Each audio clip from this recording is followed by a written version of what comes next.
Madame Christine Cloarec-Lenabour pour La République En Marche. Merci Monsieur le Président, Madame la Ministre, Madame la rapporteure, chers collègues. Je m'exprime ce jour en remplacement de mon collègue Didier Bécher qui ne peut être présent avec nous. Nous avons une pensée pour lui. Le budget qui nous est proposé d'examiner aujourd'hui est offensif et protecteur. Il est à la hauteur de la crise sanitaire, économique et sociale que nous traversons. La mission Travail et Emploi s'inscrit dans ce contexte exceptionnel. Face à la crise sanitaire, nous voulons que la France tienne debout socialement et économiquement. Cette mission progresse de manière significative de 400 millions d'euros et atteint ainsi 13,38 milliards d'euros.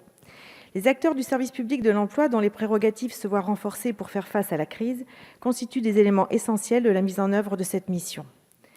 Les principales hausses concernent le plan d'investissement dans les compétences, l'aide à l'apprentissage et l'amélioration des dispositifs d'insertion par l'activité économique. Depuis 2018, nous œuvrons pour consolider notre modèle social autour d'un triptyque emploi, formation et accompagnement des plus fragiles. Aujourd'hui, ce budget combine deux dimensions. Assurer le développement des compétences de notre jeunesse et des salariés, dont les transitions professionnelles s'accélèrent avec la crise, et préserver l'emploi. Depuis le début du mandat, nous avons à cœur d'accompagner la jeunesse vers l'emploi. Nous l'avons fait d'abord avec la loi pour la liberté de choisir son avenir professionnel et la création de France Compétences, qu'il faudra renforcer à l'occasion de ce budget, mais aussi avec la stratégie de prévention et de lutte contre la pauvreté qui poursuit son déploiement. Parlons du plan Un jeune, une solution. Il propose à la fois le renforcement de l'existant et à la fois la création de nouveaux outils adaptés à la crise. Les territoires ont ainsi été invités à s'en saisir sous la houlette des préfets de région, chargés de mettre en place des gouvernances locales associant collectivités, services publics de l'emploi, acteurs et partenaires sociaux. En voici quelques mesures. L'augmentation de l'allocation PACEA, parcours contractualisé d'accompagnement adapté vers l'emploi et l'autonomie.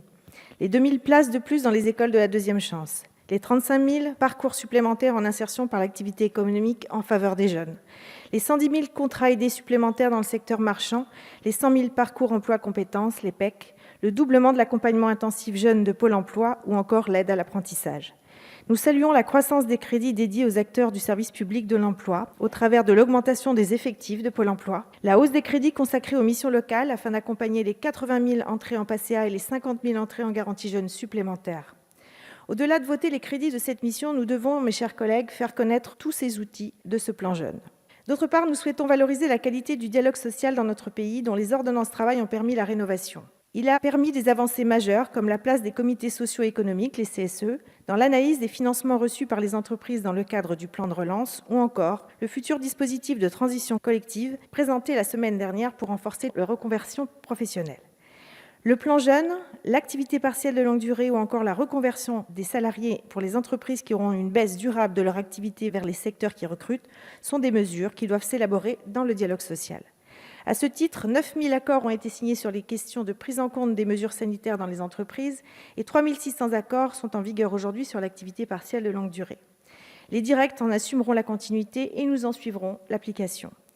Nous pouvons compter bien entendu aussi sur le plan de relance pour soutenir notre politique en faveur de l'emploi. Il consacre près de 12 milliards d'euros à la cohésion sociale et à l'emploi. C'est un effort sans précédent. 2,4 milliards d'euros seront consacrés au financement de l'accompagnement vers l'emploi des personnes les plus éloignées du marché du travail. Cela représente une hausse de 9,4% hors enveloppe de la mission plan de relance. Citons ainsi la hausse des moyens dévolus de l'insertion par l'activité économique, le financement permettant la poursuite de l'expérimentation territoire zéro chômeur, l'augmentation du budget consacré à l'insertion dans l'emploi des personnes en situation de handicap ou encore le renforcement de notre action pour les habitants des quartiers prioritaires de la ville avec le renforcement du dispositif emploi franc. Certes, la crise sanitaire a très gravement fragilisé l'économie française, appelant l'État à soutenir financièrement les entreprises en difficulté.